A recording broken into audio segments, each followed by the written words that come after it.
Welcome to my gaming channel, Justice Gaming. I am now going to give my overall review of F.E.A.R. Perseus Mandate.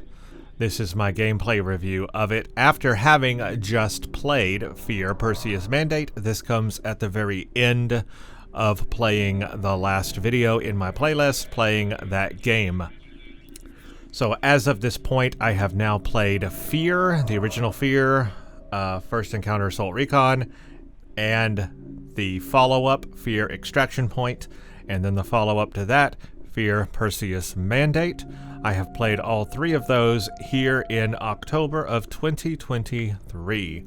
So if you are watching this video in the future, that is when I played all three of these games back-to-back in October of 2023. And yes, these are very old games, but I definitely enjoyed them, and I thought fit really well for being October games, something for Scary Month. And I have, of course, played the original F.E.A.R. back when it was originally launched, when it came out in 2005. I played it then. I also played F.E.A.R. Extraction Point when it came out in 2006. So those two I did play.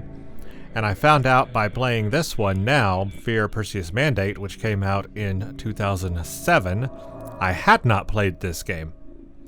So nothing to me was familiar in this game at all as I moved through it.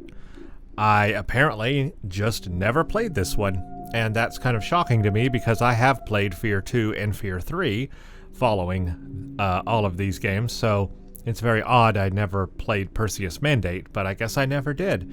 Nothing was familiar to me, so this was a new experience for me, a new gameplay experience, and I enjoyed it for that.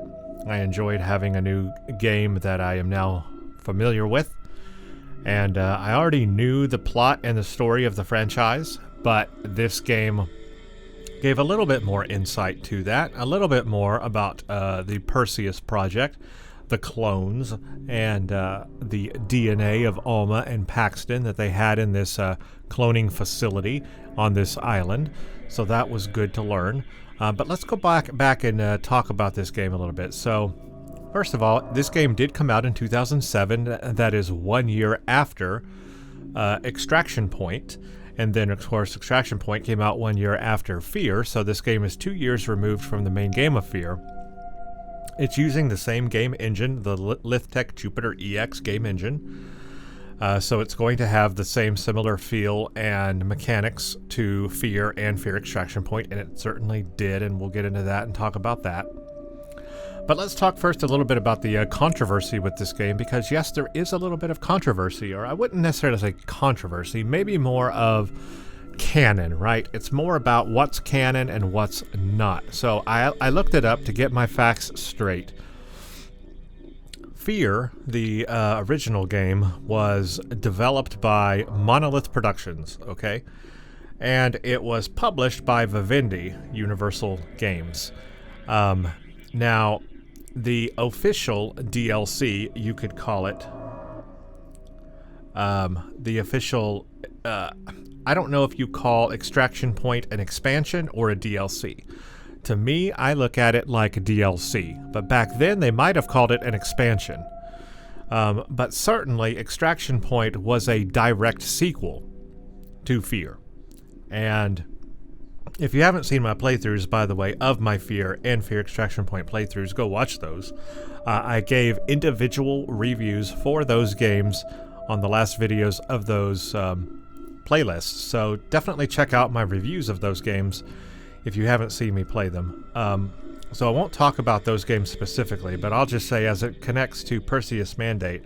So F.E.A.R. was, developed by Monolith, published by Vivendi, but that is not the case for Extraction Point.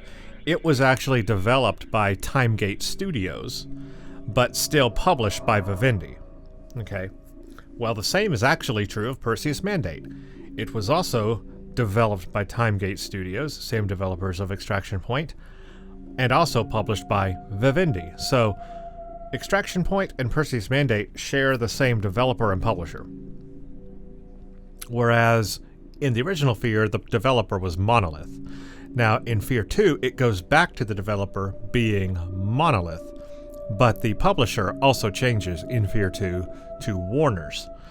So, there's some differences there. But why I bring that up and why that's important is, even though Timegate Studios is the same one that developed Extraction Point and Perseus Mandate, apparently Extraction Point is the official sequel to F.E.A.R, whereas Perseus Mandate is not. Perseus Mandate is actually considered an expansion, or an expansion pack. It's like an expansion of the story, but it's not necessarily prime canon, which is confusing because it's the same developer and same publisher, especially as Extraction Point.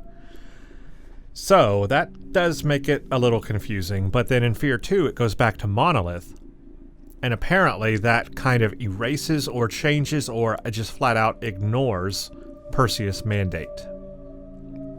So kind of put that in your headspace when you're watching the playthrough of Perseus Mandate and you're watching the storyline here. It's not necessarily followed up or carried out in the same way that F.E.A.R 2 and F.E.A.R 3 do.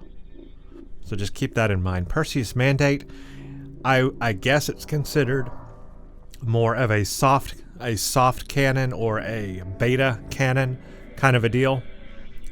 And a lot of people call the F.E.A.R Extraction Point and F.E.A.R Perseus Mandate the Vivendi timeline. So it kind of sits in its own, like, sphere.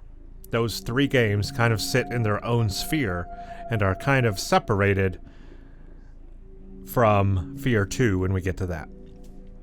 So just kind of keep that in mind about how all that is separated there. But the game itself, Perseus Mandate, it pretty much removes us from playing as the first F.E.A.R team that we played in both F.E.A.R and Extraction Point.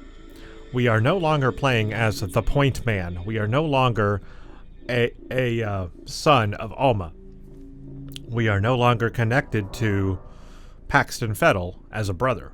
We are now a completely new, different character playing a secondary F.E.A.R team that is sent to investigate things at Armacam and all this stuff.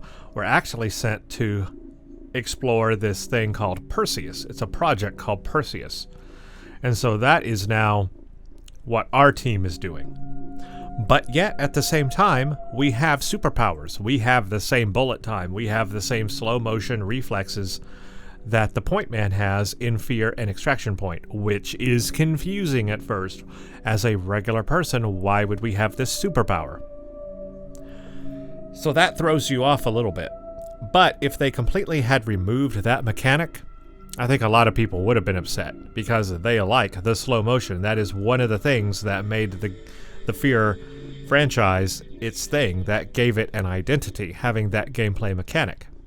So if they had removed that in Perseus Mandate, I think a lot of people definitely would have complained. So I am trying to figure out why we have that ability, right? And I'm trying to figure out actually what happened in the plot and storyline of Perseus Mandate. So as to the plot and storyline here, I think what happened, and correct me if I'm wrong, Perseus is the project by which the clones were made. The Nightcrawlers and the other cloned army that is controlled by Paxton. Paxel. And that was done from the DNA of Alma, right? And Paxton, I guess, after he was born. So you have like probably soldiers that were made from Alma and then soldiers that were made from Paxton. And their DNA is stored at that cloning facility that we meet at the very end of the game. The question is, how does our character, the main character, connect to all that? Is he just one of those clones as well? But then how did he end up in the military? How is he connected to the F.E.A.R team? I don't know. I'm actually a little confused and will need to read up about that. Because that's my theory at the moment, is that he was a clone But then why is he conscious of everything that's going on? Why is he, how did he end up rising in ranks through the military and like not being controlled by Alma and Paxton? How is Paxton or Paxel? It's Paxton, right? Paxton Fettel. One of those.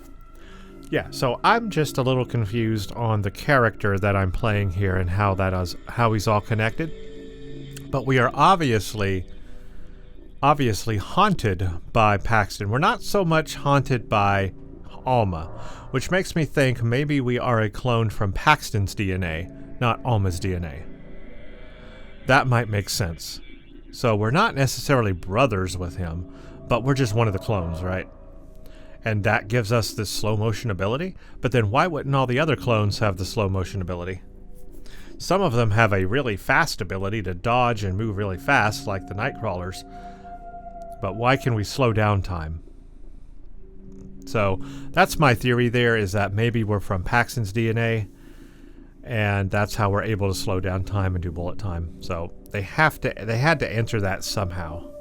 But I guess that storyline is not carried through in the next F.E.A.R game. I don't remember. I'll need to play F.E.A.R 2 again to remember. So that's my thoughts on the overall plot and story there. I think it's pretty good. I actually think it's a good plot.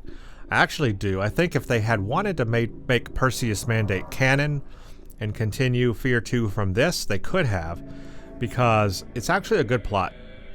And it makes sense that there would be a cloning facility, because you have to make the clones from something and somewhere, and it would make sense that Alma would want to go there and destroy everybody. That would be like the first place she would want to go. After she breaks out of Project Origin, she would want to go destroy the cloning facility. She would want to kill everybody who was involved in that cloning facility, right? That actually is logical and makes sense. So from a storyline perspective, it makes sense. I get it. Absolutely, that makes sense. And that's actually a good storyline to explore. And the whole thing of where the clones come from, that opens up more backstory to the whole universe, and I think it's actually important. So I'm very happy with the storyline. I don't know why they ditched it going forward. I really don't know why. Because Perseus Mandate actually has a good story. It really does. So those are my thoughts there on the story going into this. Let's talk a little bit about the gameplay. This game was criticized for its experience and the graphics, and I get that criticism now.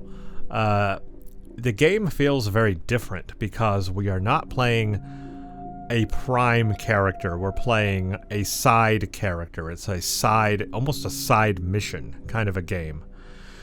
And it also is not continuing after the main events of F.E.A.R or F.E.A.R Extraction Point. It's existing in the middle of F.E.A.R. We're going back in time to during the events of F.E.A.R. And we're going back in time during the events of Extraction Point. So we're going back and exploring part of the universe we've already been in. So it's a little repetitive in that way. We kind of know what to expect. Although we can line up the timelines very well because we can see what's going on, like the clones going dormant, the orange sky at the end. We have these clues, or when Project Origin explodes, we have these clues that tells us where we are in the timeline when it's happening, so we have that going on. And from a gameplay perspective, they did introduce a couple of new things.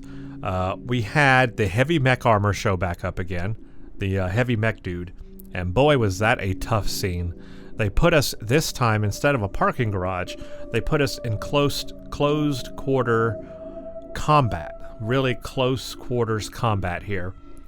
Having to go, well, there he is right there in the scene, having to go in these very closed quarters in the hallways, and he was breaking through walls and busting down walls. That was new, and so that was interesting.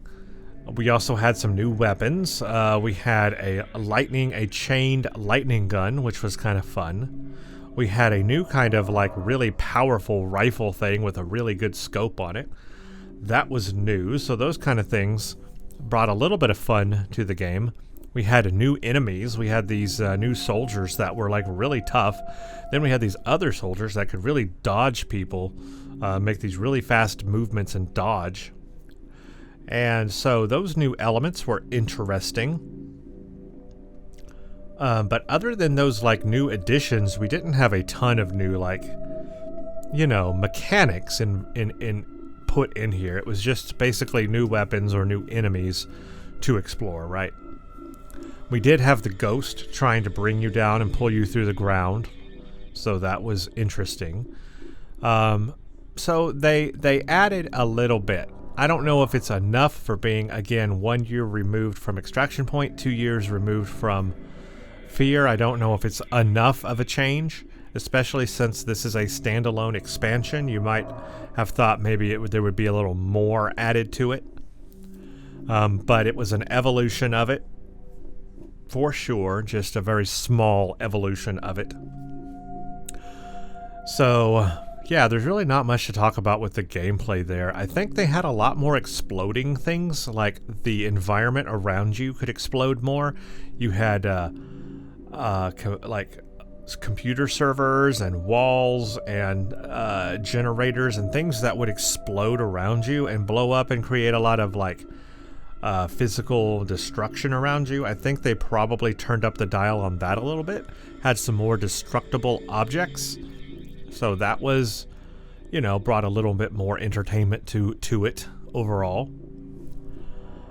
Let's get into the graphics now and talk about the graphics of the game, because that was heavily criticized as well in this game, and I can see the criticisms on the graphics. It's the same graphics engine as F.E.A.R. and Extraction Point, but it had been 2 years since F.E.A.R., 1 year since Extraction Point, and the graphics did not evolve.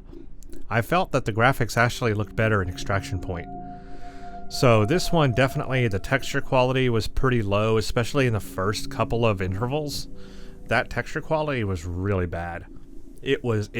I made the mention that it felt like Half-Life 2 at the beginning, but actually thinking about it, it felt like Half-Life 1. It literally felt like going back and playing Half-Life 1. It was pretty poor at the beginning. So I don't know why they didn't try to like make some improvements again, especially since this is a standalone expansion. They could have maybe put a little bit more work into upping the texture quality and upping the polygon count a little bit, upping the object quality, because even the object quality was very low also. The polygon count was pretty low. And again, this game came out in 2007, so you have to think, you know, it should have looked better than F.E.A.R. or Extraction Point. It really should have, and it did not. So for a 2007 game, it did not live up to what a 2007 game should have looked like. And the lighting was also pretty poor in many scenarios. Even though it still had use of the light and the shadows, it was pretty bad in some places. I think F.E.A.R. did a much better job of that stark contrast between bright lights and really dark shadowy corners and areas. I think F.E.A.R. did that better. So I think this game kind of dropped the ball on the visual quality. I think even Extraction Point was better, in my opinion, from a graphics perspective. But at least the game would run really well, right? So there's that. Alright, let's talk about the scariness of the game, because I really have a bone or a beef to pick with the scariness of F.E.A.R. Perseus Mandate. This game was not scary. It lost. It dropped the ball on the scare factor. It was not scary. We did not have the Alma scares that we had in F.E.A.R. or even Extraction Point. Just wasn't there. And that again is because we are not the point man, we're not the main character.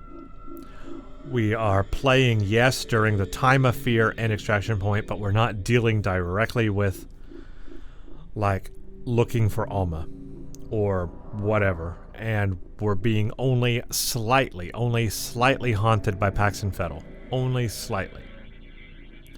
The scares were not there. I was hoping and wanting some big scares. This didn't have it. The creepiness wasn't there. So there were a couple of things. We did have visions from our character's perspective. We had some visions. That was interesting. Not scary, but just interesting. We had a couple of scares from Paxton. There were a couple of jump scares that got me in the game. I think maybe only two that got me. One at the beginning and one closer in the middle or toward the end that got me. But otherwise, that was it. There were the creatures that would pull you down through the ground. And at first, that got me because I didn't expect it. But then after that, I knew when to expect it. When I saw a blood puddle and I saw the hate he's from the blood puddle, I knew that a creature was going to grab me. So it wasn't scary after that. I knew when to expect it. So that was cool the first couple of times, but after that, I knew to expect it, and it didn't scare me. Alma rarely showed up. Only at the very end. Only at the very end. And she didn't even scare us. She was just there to kill other people.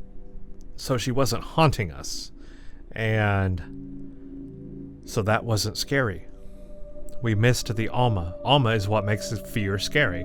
And she wasn't really there. There was a little bit of creepiness with the dark areas, but they really didn't push into that, and they could have more. The music also was not creepy. So one of the things I praised about F.E.A.R and even Extraction Point was the music and the audio was creepy. During F.E.A.R, you literally had the birth pains from Alma chanting in your ear. And it was so creepy, and it was just really, really good stuff. Like, it wasn't just the visuals, but it was the audio. But in Perseus Mandate, it wasn't there. There were so many places that were just empty noise. It was just nothing. There was just quiet. It was silence. And then, when things amped up with the music, it was just a big action scene. And that's it. So, the audio cues were not there to make it eerie and scary. So, they really, really lost the plot on the scariness of F.E.A.R in Perseus Mandate. So, that's probably a big reason why a lot of people also probably did not like Perseus Mandate as much. Because it just lost that fear factor of F.E.A.R. But it wasn't F.E.A.R anymore at that point. It wasn't scary. Which is shocking because, again, Timegate Studios made it.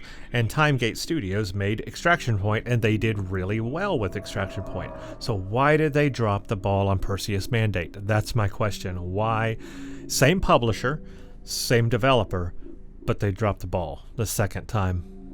That's a little disappointing.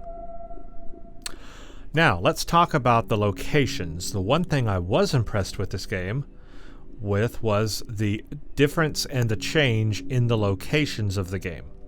So in F.E.A.R, we were mostly inside an office building and warehouses and all of that. In this game, we went to a lot of different places. And that was really unique. We were in sewers, we were in a power plant. We had this cloning facility at the end, which was really impressive. We had a mining area under a mine. We had just some new areas that we had never seen before in the game. So they did create new art assets, new objects for the game. Absolutely, they did work. They put work into the game, you can tell. They made these new areas. So that's impressive, and I did like exploring those new areas. So that was cool seeing that. We also had a lot of outdoor areas. There was a lot of outdoor combat, walking through the city or walking between buildings, and that was really unique. We also saw another facility, another Armacam facility. facility that we got to go through.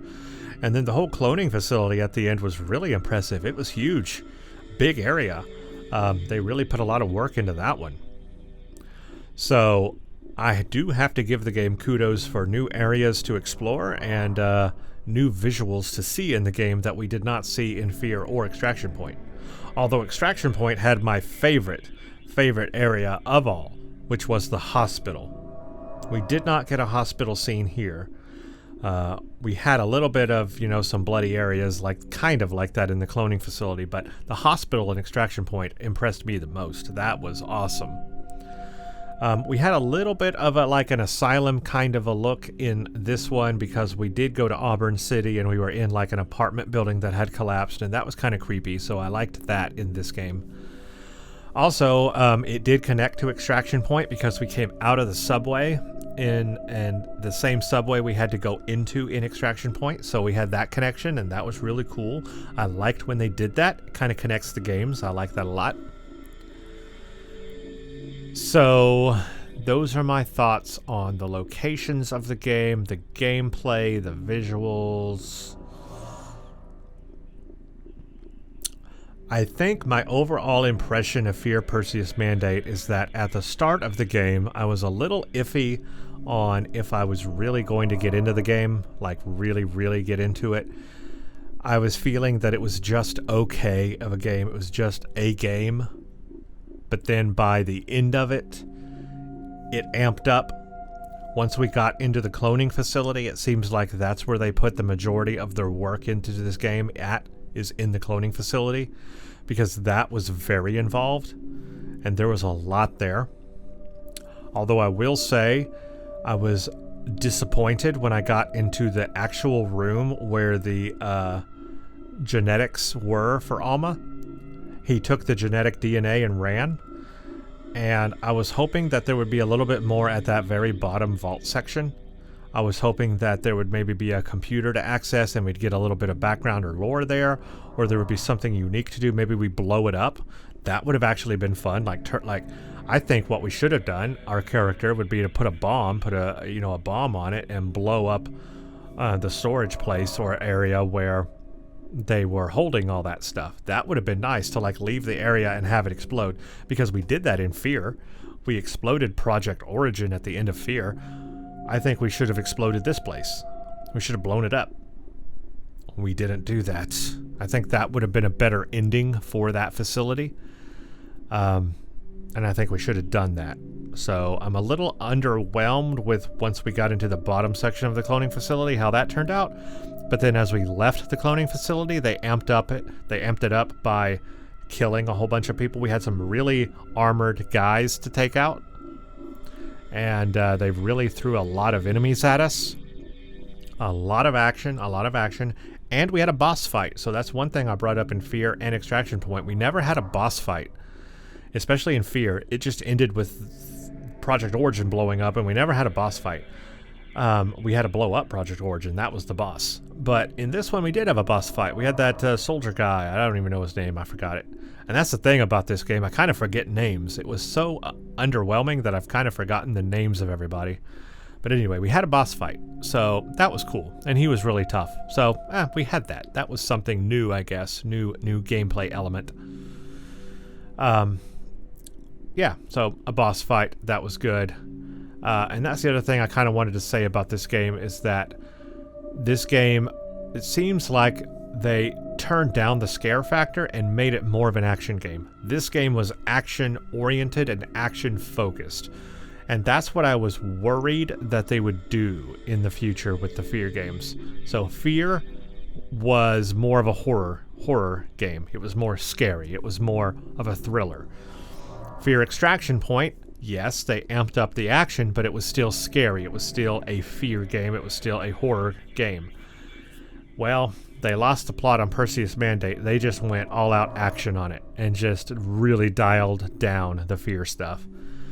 And so they moved into more of an action-oriented game, and I was afraid that they would do that. And they might do that with they might have done that with the later ones, especially F.E.A.R 3. I want to say that they did that. They leaned real heavily on the action stuff with F.E.A.R 3, but it's hard to remember. I need to go back and play those games, which I'll probably do in the following months of following Halloweens coming up. The next couple of Halloweens, I think I'll do F.E.A.R 2 for 2024, F.E.A.R 3 for 2025. How does that sound? Each October I'll do a F.E.A.R and any DLCs that are associated with it. So yeah, it just seems like they leaned more into the action here with Perseus Mandate. And, I mean, that's okay if that's what you're going to make. Just make that... I guess that's why it's a standalone game. It's an action game, which is okay. It can be that if that's what it wants to be, and that's what it was. But it did lose a little bit of the, little bit of that shine that F.E.A.R had. You know what I mean? Alright, I think it's about time I end this. That's been a very long review of F.E.A.R Perseus Mandate. I definitely had a lot to say about it, and I can definitely say that I had never played this game before, and I'm very glad that I now have played it and added it to my repertoire of games. It's good to get it under the belt and kind of complete that F.E.A.R franchise. And now I know what it's all about. So I want to give a big shout out, as I always do, to all the game developers, all of the graphics artists, all of the writers, everybody who went into making F.E.A.R Perseus Mandate. Thank you so much for providing that experience to gamers. I am very happy to have played it and have that experience and just be entertained for a little while, just be entertained. And I am also thankful to everybody who watched all of my videos, watched this entire playlist, watched my F.E.A.R playlist, my F.E.A.R Extraction Point, and Perseus Mandate. Thank you for watching these playthroughs and spending your time with me, listening to me, watching these games. Thank you so much. I do appreciate it. Hope you all had a great time and enjoyed the playthrough. I tried to give a very immersive experience and a very good review here at the end, giving you my personal thoughts and opinions on F.E.A.R Perseus Mandate. As always, thank you for watching. Stay tuned for the next one.